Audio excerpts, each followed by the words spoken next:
Simple interest basic concepts గురించి ఈ వీడియోలో తెలుసుకుందాం. ఓకే, సింపుల్ ఇంట్రెస్ట్ అనగానే మనకి గుర్తొచ్చే ఫార్ములా ఏంటంటే SI is equal to PTR by 100. Okay, ఇప్పుడు ఈ ఫార్ములాని యూజ్ చేస్తూ ఏ విధంగా మనం రియల్ లైఫ్ అప్లికేషన్స్ లో వాడొచ్చో మనం చూద్దాం. లెట్స్ సే నేను మా ఫ్రెండ్ కి ఒక 1000 రూపీస్ ఇచ్చాను అనుకోండి.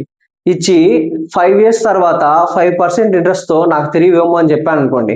అప్పుడు నా చేతికి ఎంత వస్తుంది? ఓకే, అది ఒకసారి క్యాలిక్యులేట్ చేసి చూద్దాం.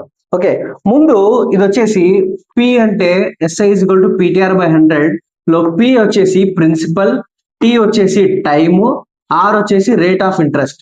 ఓకే, సో ఎగ్జాంపుల్ వచ్చేసి నేను చెప్పాను కదా, ఒకవేళ మా ఫ్రెండ్ కి 1000 రూపీస్ 5 years తర్వాత 5% ఇంట్రెస్ట్ తో నాకు ఇవ్వమని రిటర్న్ ఇవ్వమని చెప్తే అది ఎంత అవుతుందో చూద్దాం. పి వచ్చేసి ప్రిన్సిపల్ అనమాట. ఏదైతే మన దగ్గర నుంచి మనం ఇస్తామో లేదా తీసుకుంటామో అది ప్రిన్సిపల్. సో 1000 ఇంటూ టీ అంటే టైం 5 years, ఆర్ అంటే rate of interest 5%, 5 by 100, 2 zeros 2 zeros, 5 5 25, 25 0. Okay, ఇది వచ్చేసి సింపుల్ ఇంట్రెస్ట్ అనమాట. అంటే అంటే 5 years తర్వాత నా ఫ్రెండ్ వచ్చేసి నాకు డబ్బులు ఇచ్చేటప్పుడు ఆ 1000 రూపీస్ నేను ఇచ్చాను కదా, అందుకు 250 రూపీస్ యాడ్ చేసి 1250 రూపీస్ నాకు ఇస్తాడనమాట.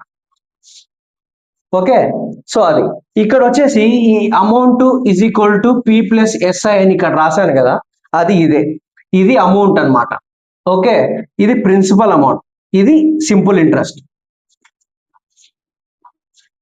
ఓకే, ఇంకొకటి ఇప్పుడు ఈ విధంగా ఇచ్చాడు. ఓకే, సో లెట్స్ సే నేను వచ్చేసి ఈ 250 రూపీస్ సింపుల్ ఇంట్రెస్ట్ అనుకోండి, ఇచ్చి టైం కనుక్కోమని చెప్పాను అనుకోండి.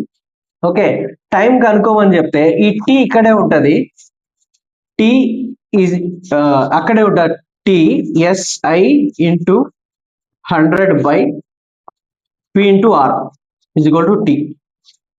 ఓకే, టైం కనుక్కోమని చెప్పాను అనుకోండి, ఈ విధంగా ఇవి ఇటు సైడ్ వస్తాయి, పి అండ్ ఆర్ కిందికి వస్తుంది అనమాట. సో అదే విధంగా ఆర్ పి ప్రిన్సిపల్ అమౌంట్ ఎంత, రేట్ ఆఫ్ ఇంట్రెస్ట్ ఎంత, ఈ వాల్యూస్ ఇస్తే మనం ఈ విధంగా ఫార్ములాస్ వేసుకొని సాల్వ్ చేయొచ్చు అనమాట. బేసిక్ గా వచ్చేసి సింపుల్ ఇంట్రెస్ట్ అంటే పిటిఆర్ బై 100. ఈ ఫార్ములా వచ్చేసి మనకు గుర్తుంది అనుకోండి, టైం ఫలానా డీటెయిల్స్ ఇచ్చి టైం ఎంత టైం పడుతుందన్నా మనం క్యాలిక్యులేట్ చేయొచ్చు, రేట్ ఆఫ్ ఇంట్రెస్ట్ ఎంతో క్యాలిక్యులేట్ చేయొచ్చు, సింపుల్ ఇంట్రెస్ట్ ఎంతో క్యాలిక్యులేట్ చేయొచ్చు. ఓకే, సో ఈ విధంగా డీటెయిల్స్ అన్ని క్యాలిక్యులేట్ చేయొచ్చు అనమాట. క్వశ్చన్ మనం బాగా అర్థం చేసుకుంటే ఈజీగా ఫార్ములాలో అప్లై చేస్తే మనం ఈజీగా ఆన్సర్ ఫైండ్ అవుట్ చేసుకోవచ్చు అనమాట.